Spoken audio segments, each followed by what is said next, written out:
Good morning, everyone. Welcome to Walnut Street Baptist, our host for the second year in a row. I'm John Asher, Vice President of Racing Communications at Churchill Downs, and I'm the Chairman of the Board of GuardiaCare Services. It's wonderful to have you here at the second annual Caring Hearts Breakfast. We've got some old friends, some new friends here, and we're thrilled to have you here this morning. On behalf of the GuardiaCare staff and board, again, I want to give you a warm welcome to this second annual breakfast. It's a good opportunity to provide you, hopefully, with a little coffee, a nice breakfast, some information about what we do at GuardiaCare, and let you know how you can become part of the great work being done here each day. And we're going to get you out of here by 9 o'clock. I'm the bus driver here. We're going to keep it on the track. We know you got a busy day, and we appreciate having you here today. Now, getting you out by 9 is a tall order. We got a lot of information to come your way. But we hope you leave feeling a little better informed about the work of this agency, and we hope that you'll be moved by some of the personal stories of people whose lives have been affected by the work at GuardiaCare, and touched by our mission, that is to guide individuals and families through the challenges of aging and disability. I have a wide range of guests with us this morning. To you who are getting your first exposure to GuardiaCare, again, welcome. We're thrilled to have you here. To those who have attended one of our VIP luncheons, we're glad you're back with us. We hope you'll have an opportunity to attend one of those down the road, first Friday of every month, except the first week in May. For some reason, we moved that one back a week. But we have a VIP luncheon where we, again, share a little bit about GuardiaCare, show you our wonderful facility on Breckenridge. And to those who are our donors, our volunteers, our board members, table captains, and staff, many, many thanks for your tireless efforts on behalf of GuardiaCare. Your tireless efforts to provide guidance and support to the elderly, adults with disabilities, and their families in this community. We'd like to begin this morning by introducing a man who's on a pretty tight schedule. We're thrilled he's here this morning. He can't stay with us the entire morning. But, I'm one of those guys, and again, I'm a little biased. I think when you come to our place that there's no activity that can't be enhanced by the Twin Spires. They all seem to, I don't care what it is, whether it's, it's a wedding, a party, a day at the races, a walk, you're enhanced by the Twin Spires. For me, and again, I'm biased because I'm a big fan of this gentleman, but I think any activity in our city that attracts his presence is enhanced as well. And that's Louisville Mayor Greg Fisher, who's going to share a few thoughts on how the mission of GuardiaCare fits with his Compassionate Louisville initiative and with the metro area's emerging presence as the aging care capital of the world. So, ladies and gentlemen, please applaud as we welcome Mayor Greg Fisher. Mayor, thank you, sir. How about John Asher? I think GuardiaCare probably has the most talented chairman of the board, MC, in the entire world here. So, yeah. Oh, well done. Thanks, John. I appreciate it. Susan, thank you, too, for inviting me here this morning. It's great to be with GuardiaCare and stop and pause and reflect on the great job that's done here and as in so many of our institutions here in Louisville. We are talking more and more about compassion as a city. It's just a way to reflect the values that we already have and have had for a long time here in Louisville. It's interesting. When I first started talking about compassion, a lot of people said, you shouldn't do that. It makes you sound weak. It makes you appear soft. And, politicians are supposed to be tough people that, can take care of business. And I said, look, it's hard to be compassionate. It was interesting when the Dalai Lama was in town about a month or so ago, and he kind of shook his head and he said, it's funny about the American people. They think when you say compassion, it makes you feel like a weakling. He goes, in Tibetan, compassion means strong, resilient, entrepreneurial. He says much more difficult to be compassionate than it is to be angry or dismissive. It's like, wow, that's right. So this is why we're trying to build this muscle of compassion here in our city, because it makes us more resilient, right? And inevitably we're going to have challenges as a city. We have them all the time.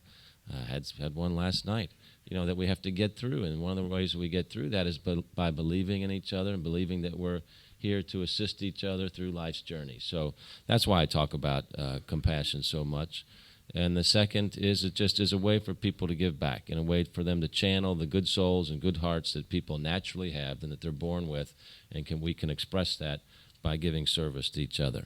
So I think people of all persuasions and faiths and colors and ethnicities all can agree on that central principle. It's the one thing I got to tell you that I talk about that everybody says yes. we agree with that. So it's good to have one thing that everybody agrees with, okay? The other thing, of course, is I don't find anybody that says seniors don't deserve love and care and support as well. It's really interesting, as I'm sure everybody notices, we're living in an age right now where people are living longer. And if you're only natural if you look at yourself in the mirror and say, well, one day that's going to be me. And so as people live longer, we're facing all types of new opportunities for care and for support and for love, and I would say challenges as well in terms of helping guide people through their various life transitions. And that's why organizations like GuardiaCare are so important to our community. Not only are they an organization that puts compassion in action, but they also play a super important role in this whole sector that we call lifelong wellness and aging care in our community. Super important economic development cluster for us. We have 4 clusters that we focus on: advanced manufacturing, logistics because of the UPS's global air hub here, the food and beverage industry, which is really rocking and rolling because we've got a really strong local food, locavore movement. We got the world's largest restaurant company in Yum Brands, and then we have bourbon, which we call a food group here in Louisville, and it's doing really well also. And so when you combine all that stuff together, we have a growing tourist trade that's coming for people just to kind of experience this bourbon heritage and take advantage of our nice restaurants and then our great parks and our great arts and the beautiful city we have as well. But lifelong wellness and aging care is probably the most dynamic and rapidly growing economic sector. And, you know, there's one reason is that it's a growing market, right? And it's helpful to have a business in a market that's growing real well. Last summer, the New York Times did a big story about our growing leadership in this economic sector here in Louisville. We have more than 500 companies that specialize in all aspects of wellness and aging, from providing health insurance, obviously, big Humana, to building assisted living centers, to designing medical equipment. And a lot of this all started with Humana, some 52 years ago, I think they were founded now. And all the companies and all the intellectual property that's flowed out of them has been fabulous for our community. And so when people think about starting a company in lifelong wellness and aging care, they move to Louisville because we have the intellectual property here that's second to none in any city in the world. More than 20,000 professional level workers are working here in Louisville, and that represents the employment of the largest concentration of aging care companies in the entire country. And we have several in this room as I look out here today, and I know many of you all know people in this sector. And the story also noted that the University of Louisville is doing a lot of good work and is emerging as a leader in the country in gerontology and geriatric medicine as well. So again, another area that we're learning all types of new things about.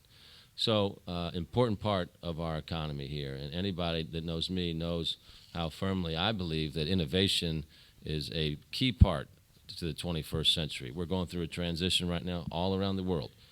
From cities that might have a 20th century economic model and those that have a 21st century economic model. 21st century models are built on innovation, breakthrough thinking, constantly how do we have new products, new services. That's how we stay fresh as a company. That's how we've got to stay fresh as a city as well. And those will be growing cities that create all types of opportunity. And that's what creates innovation is education, obviously, engaged people, a digital world that's tied together through a gigabit infrastructure in a city. But most of all, people that are passionate about what they do. Doesn't have to be a high-tech industry. Could be any industry. As long as you're passionate and you've got joy in what you do, good things and good opportunities come from that. And certainly, this is how industries feed off of each other with ideas and connections and grow different opportunities. So a nonprofit like GuardiaCare is not only an important part of the lives of its clients, and its services are delivered with passion, and its supporters are here who are around with passion, but it's also an important part of helping the country figure out our future of aging care, and certainly building our future economic situation here in Louisville as well by helping us explore different ideas, different ways how we can deliver care, how we can partner with the private sector and the public sector and how through volunteerism we can lift each other up as well. And I think it's that type of combination that really great cities have. It's people working across sectors, getting out of their silos. And I got to say, in the 2.5 years that I've been mayor, a lot of what I've been trying to do is bust down silos. Sometimes people within silos don't talk to each other, much less as you go cross-functionally across the city, because that's how people live. They don't stop and just say, I'm just going to work here today. No, we work across the entire city. So the more that we talk to each other and share what each other's needs are in our different parts of life, especially in the nonprofits, the more effectively we can deliver care. And I think that we all see in today's world that has strained financial budgets, especially in the public sector, it's up to all of us to think in new and innovative ways in the private sector, the nonprofit sector, so we can more effectively deliver care, volunteership, service to each other, whatever it might be. So I appreciate the opportunity to come by this morning and salute the good work of GuardiaCare and the many, many dedicated people that work here, the volunteers, the financial supporters as well. So on behalf of the city, I just wanted to say thank you very much and keep up the good work. Thank you. We're going to keep the mayor up here as we have a couple of awards to hand out. I must note, though, we're honored to have him here today. And his political career, he's a business guy. His political career is only about 3-4 years old. I really think you should carry on with this as well. I mean, he is, of course, humbly did not mention he will be running for a second term. So hopefully we'll see him at many more of these. But we are honored to have the mayor here. Do want him to hang around to help us hand out a couple of awards. These are called Dignity of Aging Awards, and our board created these last year to honor individuals or groups that have aided GuardiaCare in its work to help those deserving and needy members in our community, or have had work that has directly affected that segment of the population. And last year's winner, State Representative Joni Jenkins, was one of those winners last year. She's not able to be with us today. She had a committee meeting in Frankfurt and sends her regrets, but she was honored last year for her work in pushing some critical legislation through on behalf of the part of the community served by GuardiaCare. And also Courier-Journal reporter Deb Yetter. And Deb is with us here today. Deb, where are you? Stand up back there, Deb. Deb's a longtime friend, but she a couple of years back produced a powerful series of articles in the Courier-Journal on the concerns of aging, and I'm sure those are available on the Courier-Journal website today. Deb has a new role down there now. She's part of the editorial board, so she may want to tackle the mayor on the way out. He's leaving in a couple minutes, girl, and he's got some muscle with him. You'll have to hit him at the door, but we're thrilled Deb is here, and again, thank you for your work then and now on behalf of this segment of the population. This year's awards are being presented to Leapfrog Interactive and Nicole Clarer from Humana in recognition of the generous donation of time and talent they've given to GuardiaCare to help us reach those who need to know about our agency and the important role we play in promoting dignity and finding solutions for those who are struggling with the challenges of aging or coping with a disability. Leapfrog's work was just remarkable. Donated $200,000 in professional services by selecting GuardiaCare as their inaugural not-for-profit of the year. Their goal to strengthen the community recognition and give us the tools and training we need to be more effective in reaching our community, and boy did they. During 2012, Leapfrog provided their expertise in strategy, brand standards, digital and traditional asset creation, and media assist support. Now, the brochures on your table, those small purple brochures there, and the display on our stage are examples of their work, and we hope you'll visit the new website they have created for us to see the full extent of their work. Again, it really took us, I can't tell you how many decades they moved us forward in what we were doing, and it's just remarkable the job they did. The whole team is here, but Michael Wunsch with Leapfrog is going to accept the award. We're going to bring Michael up here. And we're going to turn the mayor into a spokesmodel here as we present the award. Ladies and gentlemen, Michael Wunsch from Leapfrog.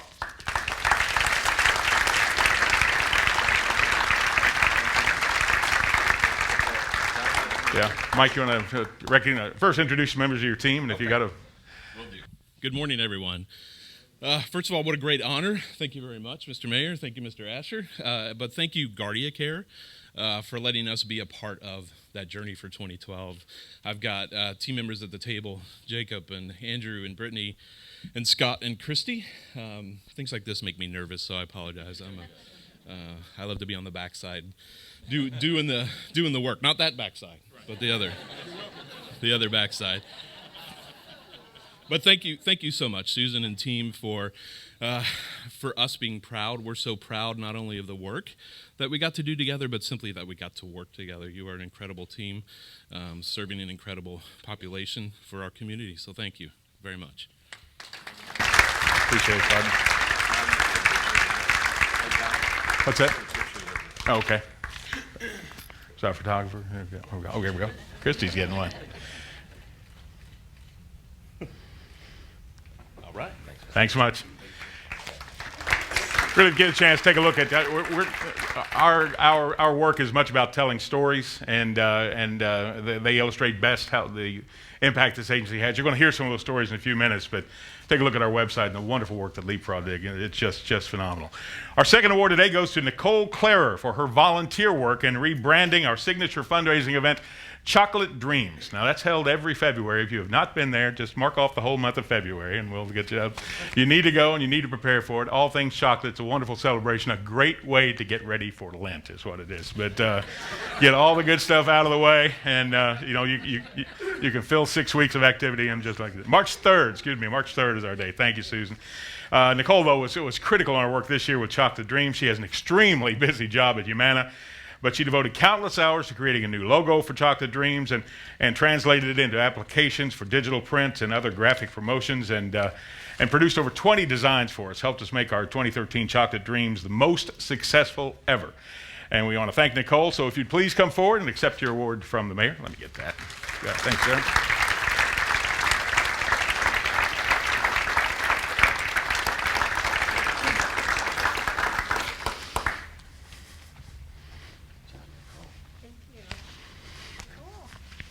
Say it quick. Wow, this is awesome. Thank you so much. It was a great opportunity to work with this group. It was so much fun. I enjoy my job anyway. I'm just happy to work for a company that encourages volunteerism. I'm happy to have my friends and family and leaders here today, and I'm just happy. So, thank you. Appreciate it. We're good? Okay.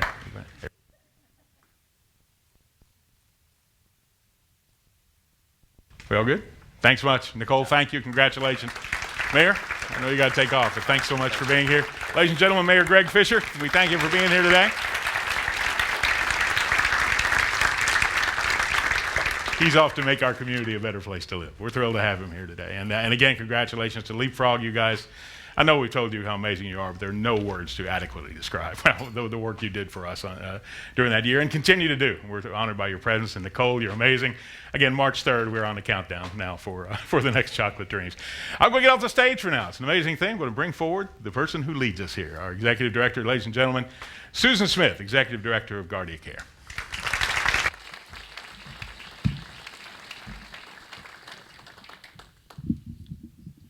Hi, everybody. Thank you so much for being here. Since GuardiaCare was founded in 1969 by St. William's Catholic Church, GuardiaCare has stood ready to provide support and guidance to fragile adults, struggling seniors, and their stressed families by offering them unique and relevant solutions. Rosalind Carter said it best: there are only 4 kinds of people in the world: those who have been caregivers, those who are currently caregivers, those who will be caregivers, and those who will need caregivers. The fastest growing segment of our population is people over the age of 85. As we baby boomers age from our 50s and 60s into our 80s and 90s, we want to remain independent, but we'll need support for both ourselves and the families who love us. Our community has to be able to fully meet the growing demand for services such as GuardiaCare provides, and we are ready to play our part. There are many great organizations, many of whom are here today, who provide services to aging and disabled adults. But what sets us apart is that in addition to having the only licensed adult day health center in downtown Louisville, we're the only nonprofit organization in the Commonwealth of Kentucky that provides guardianship, curatorship, conservatorship, and representative payee services as a continuum of support to those who can't make decisions for themselves any longer. I could spend my time explaining our programs, but you can read about them in the wonderful brochure that Leapfrog designed for us on your table, and also visit our website, which is GuardiaCare.org. I hope you will. Instead, today I want you to hear about the difference that we've made in the lives of our speakers who have graciously agreed to tell their stories. The first speaker we'll hear from today is Cherish Wolf, who was touched by our representative payee program. Let's welcome Cherish to the stage.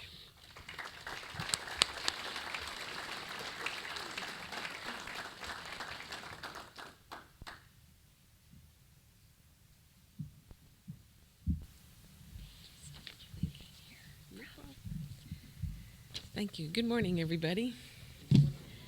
I always tell people when I do my speech that I have to read because I tend to forget if I don't, so bear with me. On January 1st of 1996, I had a job, a new car, and was renting a lovely 3-bedroom house. By April 1st of that same year, I had lost my job, my car, and my lovely house. Because in January of 1996, a little trouble breathing today, I'm sorry. I was suffering from an illness that had complete control of my life. As a result of the extreme abuse I experienced for the first 17 years of my life, I was severely depressed and suffered from panic and anxiety attacks, post-traumatic stress disorder, and dissociative identity disorder. Everyday tasks, such as going to work, going to the store, and dealing with my children's teachers or friends, and even something as simple as talking to my sister on the phone, were very difficult for me to do. I finally reached my breaking point that fateful January while driving home from Lexington after taking my oldest daughter, Christina, back to school at UK. I was overcome with the urge to drive my car into the rocky hillsides of I-64. The only thing that stopped me was the thought that I might hurt or kill someone else in the process. I spent the next 8 weeks in the hospital, and then 3 more weeks at a crisis center. After almost 3 months, I was stabilized enough to be able to go home. And even though I was able to go home, I was still not doing very well. I was very afraid to go anywhere. I was quickly becoming a total shut-in. I knew this was not good for me, but I didn't know what I could do about it. A friend of mine was attending Bridgehaven, which is a mental health facility just a couple blocks away, and she used to tell me about the things that she did there. And because of the things she told me, I felt that Bridgehaven would be a place that I could go to learn how to be around people in a safe and supportive environment. So on September 16th of 1996, I became a member of Bridgehaven and have been attending ever since. And even though I really wanted to be there, it was still very hard for me when I first started attending Bridgehaven, and it was not unusual to find me hiding under tables at first. But the wonderful thing about Bridgehaven was that it was okay for me to hide under those tables if I needed to. The total acceptance I received was just what I needed. Instead of pretending that things were okay, I could finally start working on making things okay. Because of the non-judgmental acceptance I received, I was able to talk to my worker about anything that was going on in my life and was able to open up to her about my finances. Working with very little resources and even less ability, I had managed to get myself in what you might call a financial pickle. I had overdrawn my checking account on numerous occasions, paying out hundreds of dollars in overdraft fees each time. I was in debt to a payday loan company and could not get out from under this. I just had to keep retaking the loan out every month just to be able to meet my expenses. Things were so bad that every time I saw an LG&E truck in my neighborhood, I would get a knot in my throat because I was afraid they were coming to turn off my utilities. As you can well imagine, this caused a lot of added stress in my life. I knew there were places that handled people's money for them, and I asked my worker at Bridgehaven if she could help me find someone to do this for me. She recommended what was then called St. William's Center, and we set up an appointment with Tony Washington, and I told him all that was going on with my finances. And even though I had made a complete mess of things, I felt absolutely no judgment or criticism from him. He helped me set up a budget that would get me out of the awful mess I had created. I am not sure how long I was with GuardiaCare, but I think it must have been at least 10 years. And during all that time, my bills were paid on time, and I ceased to worry about LG&E coming to turn off my utilities. Little did I know just what a wonderful thing GuardiaCare had actually done for me. During the time at GuardiaCare that was taking such very good care of my money, the staff and members of Bridgehaven were holding my hand as I struggled along my difficult road to recovery. I was eventually able to take a part-time job at Kroger, and then I got a job at a company called Mercer Transportation. And because of this job, I was able to buy another car. And then in 2006, I decided to take advantage of the home ownership program offered by Section 8. As part of this process, we had to check my credit report, and as a result of all the work that GuardiaCare did on my behalf in regards to paying my bills, my credit report was clear. I didn't have good credit, but I didn't have bad credit either, which really makes a big difference. However, since I didn't have bad credit, we were able to use what they call secondary credit references to help get my loan approved. These included things like rent, utilities, and insurance payments. Again, because of GuardiaCare's diligence in paying these bills on time every month, my loan was approved, and in September of 2007, I closed on my very own home. I am a homeowner for the first time in my life. This would not have been possible without the help I received from GuardiaCare. I have now taken over my own finances and am doing a pretty good job of it, if I say so myself. But unfortunately, my job at Mercer ended due to a layoff. But the good news is that after struggling for 2 years trying to find another job, I was trained and certified by the state of Kentucky as a peer support specialist. I am now working at Bridgehaven. This is a dream job for me, as I can now give back by helping others on their road to recovery. In addition to returning to work, I have also returned to school, and in December of 2011, I finally received the associate's degree I have been working on off and on since 1978. About time, don't you think? I used to have severe panic attacks at school, and it was very difficult for me to continue attending, and I dropped out many times just to try again a few years later. I am now going to the University of Louisville part-time and hope to earn my bachelor's degree in about 4 years. As you can see, the wonderful people at Bridgehaven and GuardiaCare took a frightened, depressed, and lonely 40-year-old little girl and helped turn her into a confident, well-adjusted, and happy woman. Finally, I would like to share with you a poem I wrote on the beginning of my road to recovery. It is an autobiographical poem titled, "Does Anybody Care?" The fist hit her face again and again. The little girl cries, but nobody cares. Bruises are there, and hunger burns too. The little girl cries, but nobody cares. More bruises are there, and she is cold and lonely. The little girl cries, but nobody cares. Asleep at the hospital, so warm and so clean, still the little girl cries, but nobody cares. Her mother is leaving, she never returns. The little girl cries, but nobody cares. Her sisters have gone, her brother too. The little girl cries, but nobody cares. She dreams of a family, but none comes her way. The little girl cries, but nobody cares. Asleep at the orphanage, so warm and so clean, still the little girl cries, but nobody cares. Her dream has come true, or so she thought. The little girl cries, but nobody cares. Their words are so harsh. Is she really that bad? The little girl cries, but nobody cares. Their touches are bad. Her innocence is lost. The little girl cries, but nobody cares. Asleep at her home, so warm and so clean, still the little girl cries, but nobody cares. Now an adult with children at hand, but listen real close and you will hear The little girl still cries. Does anybody care? At Bridgehaven and GuardiaCare, I found what I have been looking for my whole life. I found somebody who cared.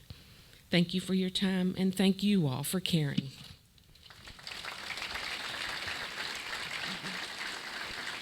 Beautiful, beautiful job. I need help doing steps. I can't do steps.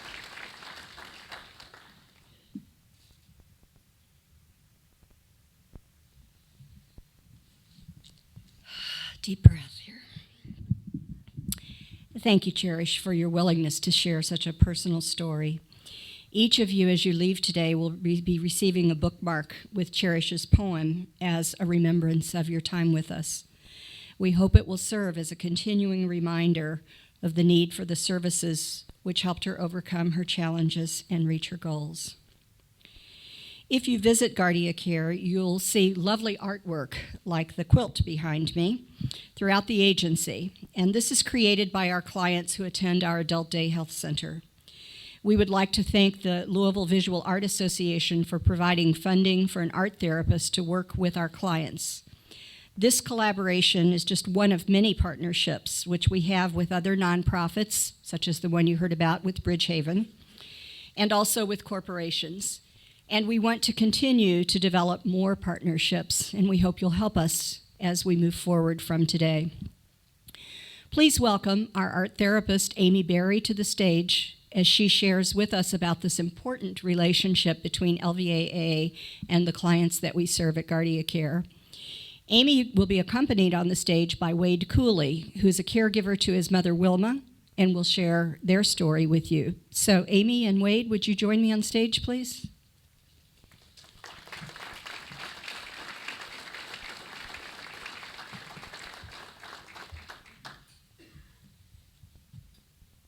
Okay, I have a feeling Wade is not here. It looks that way. Okay.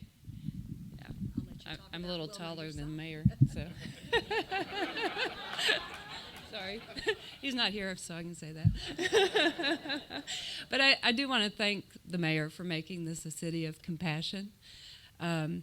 He gave us the title, so it's up to us to deserve that title. Can I take this microphone off? Sure. Okay. I don't think you can go very far, though. It's kind of Okay. Actually wanted to be able to see our pictures to speak to those. Being an artist, we are not professional speakers. Our art speaks for us. So Wade, actually, his mother is Wilma, and I happen to know his mother had surgery yesterday, which is probably why he is not here today. I spoke with him on the phone yesterday so we could present together. And what he told me is that having his mother at GuardiaCare has been a huge load off of his mind. Knowing that his mother is in a safe place every day, being taken care of, her physical needs are taken care of. Most importantly, or as importantly, her mental needs are taken care of. She's not home alone. She is active. She's participating. She's with other people. And speaking to this picture in particular, on the right there we have Miss Cecil. And she could probably, if she was here, she would be like, I think, the poster child for GuardiaCare. She's always happy to see me. She always says to me, when are you going to be back?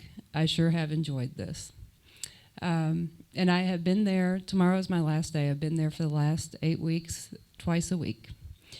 The result is this beautiful piece of artwork that I think any of us would be proud to hang in our home or sleep under. Each week we did a different painting technique and created loads and loads of fabric. And I chose that fabric. My sister and I laid it out on the floor, evened everything out, and we had a really hard time deciding where each piece went, just because we had so much beautiful fabric in the end. I'm going to look at my notes here so I can refer to what I wanted to touch on. Who, what, when, where, and how. Again, I'm Amy Berry with Open Doors program. What the project was, 8 weeks, we're going to have a beautiful piece of artwork to display. How, the challenges. When you're working with people of differing abilities, there are challenges. But I have the advantage coming in, not knowing these people. I don't see what was lost, I see what is there. So within a few weeks, I knew who could do what areas of their body that they could move, how much use they had of their hands, that sort of thing. Let me see who we have there. Yeah, Quan, thank you. Quan is from China, so he has he does know English very well, but there are different languages that we deal with when we deal with people with Alzheimer's and dementia. And when I say different languages, I mean very often people are not able to use the right words. They use the wrong words, or maybe they just use facial expressions and you don't understand anything that they just said. But given time, you find ways to communicate. Okay, this was one thing we did. Quan there is holding a percolator, coffee pot. We wrapped it up and painted it, and when we took it off, I could find the piece for you in the quilt there, and I invite you to come up afterwards and take a close look at that. We also took that percolator apart. We used the filter, we used the stem, we used every bit of that coffee pot to print onto the fabric. And we have DJ there on the right, who, he's like Jackson Pollock. If you gave him a studio, a canvas, paintbrush, he's gonna just work away for hours, I'm sure he would. On the left here, we have Mary, and what she's holding is jelly, some fabrics that we dyed using jelly that we wrapped the canning lids with jelly. Wrapped the canning lids with fabric and dyed it in jelly. I'd like to start each session with kind of a reminisce about things that we've used in the past, and then segue into, now how can we use this to make art? So making something that is familiar to them, like cooking or canning, turning it into art, using those skills that are still there and using those memories that are still there.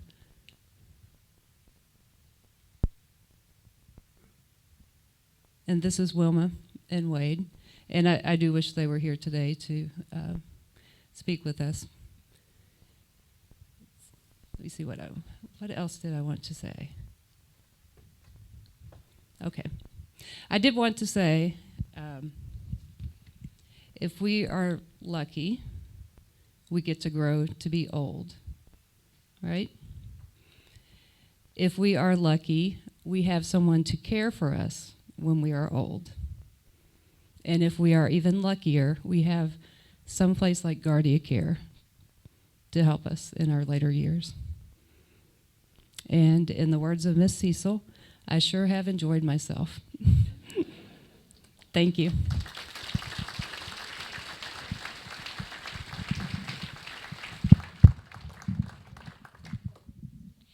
Thank you so much, Amy. And actually, I think Wade has told his story to us in a very profound way. The job of a caregiver is very challenging, and it's not linear. And you don't know from day to day and sometimes moment to moment the challenges that we're going to face. So Wade was very excited about being able to come today, and I'm sure he has a very, very important reason for not being with us. And I bet it's all about Wilma and his love for his mother. So thank you, Amy, for doing a wonderful, wonderful job. It's now my honor to introduce you to Shane Dempler. Although he had to work this morning, and cannot be with us in person, he wanted so much to tell his story about the role of our guardianship service and what we've done not only in his life, but more importantly, that of his neighbor, through a video recording that we took from his home on Monday night. I want to thank our videographer, Mark Coward, for helping us get the video into a format we could use this morning, and he's another caring heart. Thank you, and let's keep our fingers crossed that this works the way we hope it would. Thank you. Okay. Hi, my name is Shane Dempler. I'm here with Tracy Steinberg from GuardiaCare, and I'm here to tell my story. I wish I could be with you today, but unfortunately, due to work requirements, I couldn't join you for your breakfast. I'm at work myself. So, I'd like to tell you a unique story involving GuardiaCare. Initially, I would say GuardiaCare appeared to me on my first, the first time that you were first time I was in court, and I kind of viewed GuardiaCare as a big bully. I had a lot of animosity. I had a lot of upset. I wasn't very comfortable. I felt like GuardiaCare was taking over, and I was wrong. The situation, going back a little bit in the story, I have been beside my neighbor for over 15 years. His name was Eugene Korn, and Eugene Korn was a little bit of a miser. He was a little bit of a hermit. He stayed to himself. Fortunately, I had served in the military for 10 years, and Gene had served in both Korea and World War II, so we had a lot of war stories to talk about. Anyway, Gene became incapacitated one day. We took him to the hospital where he was diagnosed with a skin disorder, a blood disorder, within his legs. And he could no longer support himself and take care of himself. He was 89, living all alone. And so I went to court. I got the permission for power of attorney and medical surrogate and such. And we started taking care of Eugene, got him into a nursing home. We started taking care of his finances, and I entered the house. And you have to understand, Gene was a very clean man, but he was a child of the depression, yeah. And so he saved everything. He had boxes labeled pin parts that he could reassemble pins in. He saved every pencil, no matter how long or how short. Newspapers, magazines. He even, at one point, we found that he had run out of water. He had drained his water heater, and I had to come in and help him replace his water heater. He'd been without any hot water for over 4 weeks during the winter. So anyway, we put him into the nursing home. I was power of attorney, and we had an individual that was creating some problems, so I wanted to seek guardianship. And at that point, we went to court. Now, not being a family member, Gene has no family. He just has me and my wife. So not having a family member, no one understood that a neighbor was going to step in and do this. And it just seemed unusual to people. So we took care of Gene, and we got him situated, and we went to court. And the judge, not knowing me or my wife, decided to do a full investigation, and they put GuardiaCare in charge. And I thought I'd done a great job up to that point with everything I'd done for him. So GuardiaCare took over, and they handled everything for finances and his property. They allowed me to get him his own personal haircuts. They allowed me to make sure he had his own lawnmower service, that he'd already had a gentleman mow his grass, and we continued that. And Tracy has been wonderful throughout the entire thing. I changed my mind about GuardiaCare later on down the road because it was actually just fear that someone was taking over and I was being accused of doing a bad job. When in the end of it, I assumed legal guardianship. GuardiaCare surrendered over the finances and all Eugene's properties and for me to take care of. And since then, Tracy has delivered mail to me personally. We've kept in contact. She's always asking about Gene. So we've had a good relationship since then. And Tracy has made a really big difference in how I view GuardiaCare. The GuardiaCare was definitely necessary for some organization to step in during the interim between the courts finding out what kind of person is handling the affairs and what they've done with the finances to the point where you're cleared and you can assume guardianship. So I was very thankful for all of GuardiaCare. One of the things that I had to learn about Eugene and how to take care of him was coming into his home. I visited him many times. but I'd never been upstairs. Limited amount of time downstairs. Most of our time was spent in the living room, in the kitchen. Gene was a hoarder. He was a clean man, but he was a child of depression, and for instance, he had mail coming to him. He gave a lot of money away. Many times he was giving $50 donation here, $25 here, and he pretty much gave away his retirement check during the month. So these other organizations were asking him for money, and these political PACs were asking him for money. So his entire room, living room and bedrooms were full of mail. It was a 30-yard dumpster that I had to fill with just mail. The story goes in the life of our guardianship program every day. Many times there isn't a Shane Dempler to step in as a concerned neighbor, and we continue to serve as guardian for many, many, many years. Shane's story of Mr. Korn is a great example of how the caring hearts at GuardiaCare make a difference in someone's life, and we do it every day in so many different ways. Before I leave the stage, I must thank Republic Bank and Kosair Charities for their financial support of today's breakfast, and the wonderful staff of Walnut Street Baptist Church for making us feel so welcome today, and especially you, Jonathan, for the technology piece that you've done for us today. Thank you.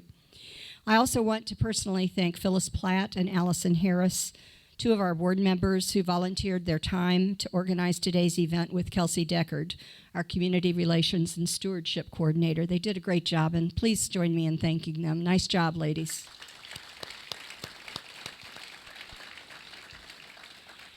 And now I'd like to ask John Asher to return to the stage and wrap up. Thanks, Susan, and thanks to all our speakers today. We've reached the portion of the program now where we can show you how you can be a part of the great work that goes on at GuardiaCare every day of the year. Another caring heart I want to introduce you to is Steve Schultz. Now, Steve is a partner at Mountjoy Chilton Medley. He's our current treasurer, and next month Steve will take over as president of the GuardiaCare board and MC of this event. Actually, I made up the last part, but he's going to be our chairman next year. Steve Schultz, ladies and gentlemen. Thank you, John. As John said, here in about 2 weeks I take over his position, and I don't know how I'm going to do that. I won't say those are big shoes to fill, but I will say it's going to be a tough act to follow. John does a great job, and we appreciate everything he's done. I want to join John and Susan, the rest of the board, table captains, and welcoming you guys here today. We appreciate you showing up and supporting our organization. I've been on the board for 3 years. I've served in a variety of different roles. As John said, I'm finishing up as treasurer. In a minute, I'm going to give you some details on money because I'm a money guy. And then in 2 weeks, I'm going to take over as president of the board of directors. So this is a mission that's near and dear to my heart. Actually, I was introduced to the concept of GuardiaCare before I even knew it. My wife is a registered nurse and worked for 8 years for hospice. And the stories that I heard from her about people who were at home with cancer who did not have family members to care for them, it really was an eye-opening experience for me. And then when I was given the chance to find out about GuardiaCare and look at joining the board, I realized that there's a lot of disadvantaged seniors out there that need our help. So this morning we call this event the Caring Hearts Breakfast. And you guys have heard 3 very, very good stories about the work that GuardiaCare does. And we want to continue that work. But as you guys know, in our world, it's very difficult to do that simply based on program revenue and the assistance that we are getting from both government and local charitable organizations. So I would like at this point to ask, there's table captains at each of the tables. I'm going to tell you a little bit about our finances, and I'd like for you guys, as I'm sharing this with you, to look at your pledge sheet and consider what you can do to help us make an investment in our future. GuardiaCare is about a $1 million budget organization. About 3/4 of our revenue comes from program services, which you guys have heard about today. We have the Adult Day Health Center, the Guardianship and Financial Services area, and Representative Payee. And about a quarter of our revenue comes from adult day. About half of our revenue comes from the fiduciary and guardianship services. And the rest of it comes from a combination of development, Metro United Way money, and from Chocolate Dreams, which you've heard about this morning, our signature fundraising event. But if you drill down a little deeper, 30%, about a third of that money comes from government sources. About 10% comes from Metro United Way. About 10% from our signature fundraising event. And then a little less than half of that comes from our program services. The point is that at any given point in time in our existence, we're vulnerable to changes in government funding. We're vulnerable to changes in funding from Metro United Way. So the rest of our support comes from folks like you who know our story, spread the word, and help us out financially. So this morning, what I'd like to do is ask you to reflect back on the stories that you've heard. Think about your own personal situation. Getting ready for this event this morning at home on the radio. If anybody listens to the Max, the Lambert and Lindsay show, there was a little news item that and I swear we didn't set this up, but there was a story about 40% of Americans currently are in situations where they're caring for an elderly loved one. And that's what GuardiaCare is all about. We are here to help people who are in situations where they can't do that. We're probably all blessed that we have enough family support that we can help people in difficult situations. We can help our parents. We can help aunts and uncles, anybody that needs that. But this morning what we'd like to do is to have you reflect on that and to join us in making an investment in GuardiaCare. And when you have finished completing your pledge card, you can put it into an envelope that's with that card and give it back to your table captain. And I would like to, again, on behalf of John and the board, I want to thank everybody for being here and helping us support this great organization. Thanks, Steve. Thanks. Appreciate it, brother. Thanks to Steve. He's going to make an incredible and incredible chairman of this board. Now, when we consider what to ask for today, we determined that our greatest need in financial support for our day-to-day operations through the Caring Heart Society. That's a wonderful way to support GuardiaCare and its work. But we've also recognized the need to plan for the long-term future of the organization. To do so, we're proud to announce this morning the establishment of the James Montgomery Endowment Fund. Now, that is far too formal. It should be the Jim Montgomery Endowment Fund because it's named in honor of our longtime friend and longtime board member, Jim Montgomery, who did so many incredible things for this organization and passed away last year at far too soon at the age of 41. There was not a day in my life that when I had the occasion to meet or talk with Jim that wasn't light years better for the experience. He brought a light to this board. He brought a light to this organization. And the inaugural donations from this fund are being provided by Jim's wife, Jennifer, his son, Jackson, and his parents, Rosemary and Carmina Loco. They are here today. If you guys would stand, please. We're so honored to have them here today. And I hadn't seen Jackson in a few months. I am amazed at how tall this guy's getting. What a young man. And again, Jim, I think of Jim every day when I walk in my office. My mother died a few years ago, and she died. We were unlucky with her. All of her sisters lived deep into their 90s, and I lost her at 80 just because we had a medical procedure that went wrong, and we were unlucky. But I fully expected to be in a situation where we would have to rely on GuardiaCare and to help us with taking care of her through her aging journey. And when she died a few years ago, Jim and Jennifer sent me a flower, and I don't have the greatest green thumb in the world. So it had some struggling early years, but last year I looked at it and decided, I said this is part of Jim and his family, and so I went to work on it, and now it's the first thing I see in the office every day. When I open the door, it's there in the window, and it is long and luscious and green, and it's just a great way to think of Jim every day when I walk in. We are grateful to the family and very pleased that they can be here with us this morning. So again, could we please have a hand again for the Montgomery family in honor of the wonderful memory of Jim, who was the most incredible special person you could ever meet. I wish he were here today because he'd be the only person in the building wearing shorts. That was Jim's outfit every day. He was just a special, special human being. We will be reaching out to Jim's friends and other family members as well as the community to invite them to make significant gifts and bequests to this to grow this endowment, to provide the ongoing funding for scholarships to attend the Adult Day Health Center, one of Jim's favorite programs. Now, we're committed to respecting your busy schedules. We're getting you out close to 9. We're a couple of minutes over, but I would ask you to join me in thanking our speakers who were so wonderful here today and sharing their very personal stories about how GuardiaCare has impacted their lives and how it's made a difference in their lives. So again, let's have a hand for the speakers if we possibly could. Thank you so much. Again, we hope you'll explore our website and have wonderful, wonderful thoughts about the Leapfrog team. That's just a piece of what they did, but they have done such amazing work in helping us tell our story through that website. Read the monthly electronic newsletters you're going to receive from us to stay informed about happenings at GuardiaCare. And if you have not yet visited our agency, we hope you'll join us. I mentioned earlier the VIP lunches. They're the first Friday of every month, and we'll get you in and out of there. We have wonderful partners that provide lunches for us. It's an hour-long event.